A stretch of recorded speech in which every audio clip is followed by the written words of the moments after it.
The Lusitania was famous as the world's largest passenger vessel, but the luxury cruise ship was hiding a dark secret, one that played right into her tragic end. The RMS Lusitania was a British ocean liner that was torpedoed by a German U-boat during World War I. The ship sank in only 18 minutes, and only 12 bodies were ever recovered. It was a war crime that caused international outrage and was a major contributor to the United States entering World War I. But before that, the Lusitania was commissioned by a British shipping and cruise line called Cunard Line. It was built, along with a sister ship, as a response to increasing competition from rival transatlantic passenger companies, particularly the Germans. The German companies NDL and HAPAG had longer, faster, more modern, and more luxurious ships than Cunard. They were better placed in regards to trade and were in top place for something even more important. The Blue Riband is an unofficial accolade given to the passenger liner who crosses the Atlantic Ocean with the record highest average speed, which Cunard had been awarded many times before. But at this time, the Germans held the record. Cunard's passenger numbers went down as more and more of these innovative German ocean liners made their debut, and something had to be done. In 1901, American millionaire businessman J.P. Morgan decided to invest in the transatlantic shipping industry and created a new company, International Mercantile Marine. He purchased several other shipping companies and then entered into a community of interest with others, including the Germans. IMM then approached Cunard, their primary rival, and offered them a whopping check for their line too. Cunard wouldn't settle for anything, regardless of the number. There was no way they were selling their line to anyone. Instead, Chairman Lord Iverclyde immediately went to the British government for help. The British liner fleet was at risk of collapse as it could no longer keep up with its rivals. They needed to make their ships bigger and better, but lacked the finances to do so. The British government agreed to help, but they had conditions. Ships had to be built with a certain purpose in mind. The first thing to be determined was the engines, as speed was of utmost importance if they wanted to win back the Blue Riband. The largest turbine sets to have ever been built at that time were made for Invincible-class battlecruisers. But the government's design team had something even more powerful in mind. These new engines had never been tested before, and that made Cunard uneasy. Cunard had originally turned down the new, untested engines, but those behind the money had more say. Ironically enough, the design even took into consideration a possible sinking. The hull space was divided into 13 watertight compartments where any two of which could be flooded without risk of the ship sinking. They were connected by 35 hydraulically operated watertight doors, but there was one flaw. A critical flaw which wasn't known at the time was the arrangement of the watertight compartments. The sliding doors to the coal bunkers needed to be open and provide a constant feed of coal whilst the ship was operating. Closing these doors in an emergency could be problematic. Still, the Lusitania's interior on higher decks was a first-class dream. At the time, Lusitania was the largest ship ever built. Aside from her sheer size, the Lusitania was also known to have the most luxurious, spacious, and comfortable interiors. First-class accommodations were decorated with a historical style and had various public rooms like a lounge, a reading and a writing room, a veranda cafe, and a world-class dining saloon. Throughout the ship were vaulted skylights, stained glass windows, marble fireplaces, silk curtains, grand staircases, mahogany woodwork, and so much more. In fact, even the third-class accommodations weren't terrible. The Lusitania broke the mold when it came to third-class accommodations, which were primarily used by immigrants. Unlike other ships of that time, third-class passengers aboard the Lusitania had cozy and spacious cabins with comfortable seating for meals and a piano for passenger use. The ship became quite popular for immigrants. Her maiden voyage took place in September 1907, when she was still considered the largest ocean liner in service. She had close to 2,500 passengers, and it was a whole event with hundreds of thousands of people in attendance. The Lusitania was an international spectacle. During her in-between stays, the ship was available for guided tours, but her second voyage is where she really made headlines. 1 month later, on her second voyage, the Lusitania met her goal, making the blue ribbon record in 4 days, 19 hours, and 53 minutes. After that, it was often a back and forth win between her and her sister ship, the Mauretania. All was well for Lusitania for many years, as she took passengers safely and luxuriously across the ocean. But her luck didn't last. The Lusitania was originally equipped with 16 lifeboats, which was exactly what was required by safety regulations. However, this number could only accommodate 1,000 passengers. Apparently, this was a common occurrence as the assumption was that in busy shipping lanes, help would always be nearby. And while it did stay like this for a few years, after a tragic event occurred, things changed. After the tragic sinking of the Titanic in 1912, and there not being enough lifeboats aboard, Cunard quickly made some changes to the Lusitania. It was now equipped with 22 wooden boats rigged in davits and 26 collapsible lifeboats. It was an important decision the company would thank themselves for later. In 1914, World War I had begun, and the waters became terribly unsafe. For her first eastbound crossing after the conflict started, Lusitania was painted in a gray color scheme as an attempt to mask her identity and make her harder to see in the dark fog. Even with stark warnings of battle-stricken waters, the Lusitania remained in service, and people still signed up for her trips. By early 1915, a new threat emerged: submarines. And on February the 4th, Germany declared the seas around Great Britain and Ireland a conflict zone, meaning that Allied ships in the area would be sunk without warning. Efforts would be taken to avoid sinking neutral ships, but enemy passenger ships were included as targets.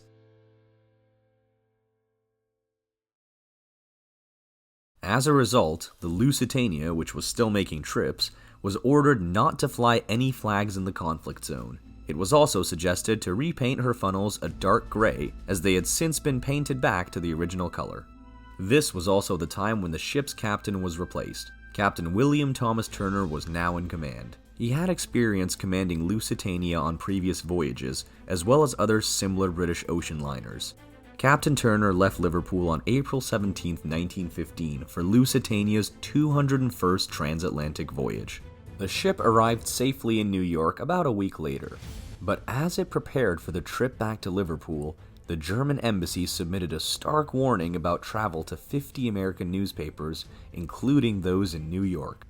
They clearly stated the dangers and risks of traveling through the conflict zone, which was now riddled with German U-boats looking for targets.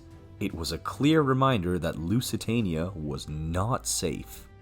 Even with imminent danger ahead, Captain Turner made the choice to head back to Liverpool anyway, with anyone who would join him, which happened to be 1,264 passengers, 3 stowaways, and a crew of 693, totaling 1,960 people.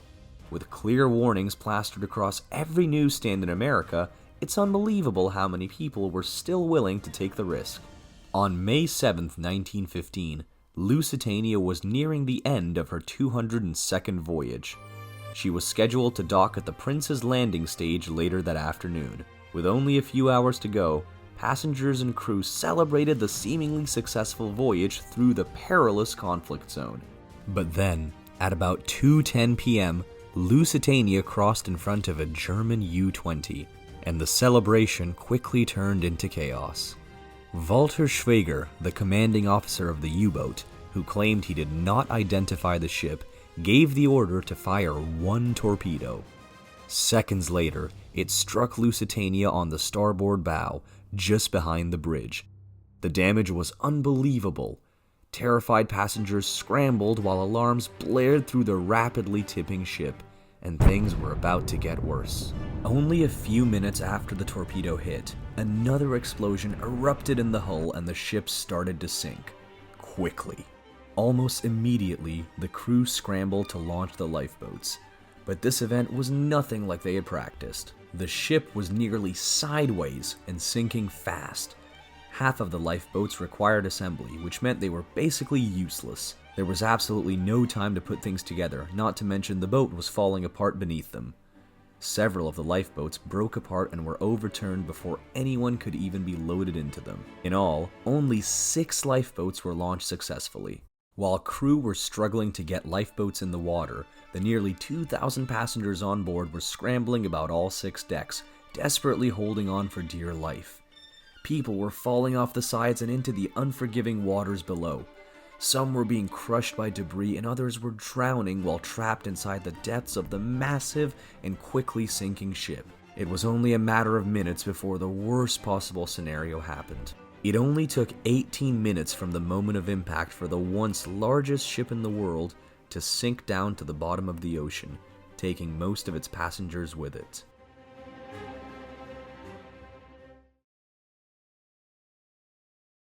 Of the 1,960 passengers and crew aboard Lusitania at the time of the sinking, 1,197 lost their lives. In the hours afterward, survivors came together to help as many people as possible, and a crew of Irishmen arrived to help. The survivor count was an impressive 767 people, which is incredible considering how quickly the ship sank. Many people were scooped up out of the water, and a significant number of survivors had extensive injuries. 4 survivors ended up passing after making it to safety due to life-threatening injuries. A few survivors have told their stories over the years, and they're devastating. Mrs. Margaret Guire was a survivor of the sinking ship. She recalled the terrifying moment she heard the explosion and how quickly the ship turned onto its side, instantly knocking people, herself included, into the cold and pulsing dark waters below. Guire made it into a lifeboat, but then fell into the water and was suddenly sucked into one of the ship's funnels. In that moment, she believed her life was over, as everything went black and quiet. Suddenly, another explosion blew her back to the surface, where she was picked up by a passing lifeboat and later reunited with her husband. The sinking caused an international outcry, especially in Britain and across the British Empire, as well as in the United States, since 128 out of 159 US citizens aboard the ship lost their lives, including a few prominent names. Of the 128 Americans, one of them was famous writer and publisher Elbert Hubbard. Also on board were millionaire hotelier and builder Albert Clay Billick, theatrical producer Charles Frohman, multi-millionaire businessman Alfred Gwynn Vanderbilt, and the president of Newport News Shipbuilding, Albert L. Hopkins. This did not sit well with America at all, and an explanation was demanded. On May 8th, the very next day, Bernhard Dernberg, a German spokesperson, said the Lusitania carried contraband of war and was classed as an auxiliary cruiser, which then gave them the right to destroy her regardless of any passengers aboard. But that wasn't all. Dernberg also reminded everyone that fair warnings were given, declaring the existence of war zones, which he believed cleared Germany of any responsibility for the loss of lives, including American citizens aboard. It's true. Lusitania was indeed officially listed as an auxiliary combat ship, and she had been carrying some armaments, including 4,200 cases of Remington rifle cartridges and 1,250 cases of shrapnel shells and fuses. In fact, the Lusitania's very beginnings were designed for this. Let's rewind. If you'll remember, the British government poured money into the Lusitania to get it built, but the only way they would help Cunard is if they designed the ships their way. This meant the Lusitania and her sister ship, the Mauretania, had to be built to Admiralty specifications. Why? So that they could be used as armed merchant ships in the conflict if needed. This meant the luxury passenger cruise liners had been secretly equipped with guns, other arms and ammo, and built with added protection. And that's not all. One perk of making this luxury cruise liner into a combat machine was that it was now given special permission to fly the Blue Ensign as a Royal Naval Reserve merchant vessel, meaning Lusitania now had a special government status. The ship was even designed with battle in mind. Machinery was kept below the waterline where it would be protected from gunfire. Coal bunkers were placed along the length of the ship, believing the coal would provide added protection against attacks. And of course, there was ample storage space for arms and ammo. In short, German spokesperson Bernhard Dernberg wasn't wrong about the Lusitania, and headlines everywhere caused controversy. In Germany, newspapers celebrated the event as a triumph. In the US, public opinion was outraged, claiming the key issue was the savagery of the Germans to not allow passengers to escape on lifeboats as required by international law. Germany's attempts to defend the attack only made people angrier. In the weeks after the tragic event, the issue was hotly debated, with exchanges between the US and German governments trying to get to the bottom of who was in the wrong. However, Germany held strong in their belief that the attack was justified. President Woodrow Wilson was advised to maintain the position of strict accountability, and he wanted Germany to take responsibility for the violation of the principles of law and humanity. He insisted the Germans apologize, compensate the victims, and promise to avoid any similar occurrence in the future. Once more, Germany held strong in their position. They reminded President Wilson that Germany had already declared in February that all Allied ships in the area would be sunk, regardless of whether they carried munitions or not. As well, it was said that at the time of the sinking, German U-boat captains were directed to deliberately target enemy passenger vessels as a way of creating a shock effect. However, this news was not well received in Germany itself. After that information became known, German officials realized that this could now lead to further sinkings, including ones where Germany's excuses may not apply. As a result, Germany stated that unrestricted submarine combat on ocean liners would cease. But that didn't mean their attacks would stop. Other British passenger ships continued to be attacked and sometimes sunk by U-boats. But then, in September 1915, Germany stated that attacks were only allowed on ships that were definitely British. Neutral ships were to be treated under prize law, where passengers are to be safeguarded, and there were to be no attacks on passenger lines at all. While this was supposed to help avoid attacks on neutral parties, the fact that innocent people were still losing their lives was becoming a worldwide problem. It didn't take long before the public opinion in many countries was against Germany. Images of the sinking Lusitania were used heavily in US propaganda and army recruiting campaigns, and by 1917, Germany took things to the next level. In January 1917, the German government announced it would once again conduct full unrestricted submarine attacks. This outraged the US, and President Wilson officially declared war on Germany. It is believed that the Lusitania is the major event that indirectly led the United States into World War I. Though, as with most major events like this, conspiracy theories have been swirling for decades, giving other possible reasons for the tragic sinking. Some people believe the British used Lusitania as a way to get the United States to enter the conflict on their behalf.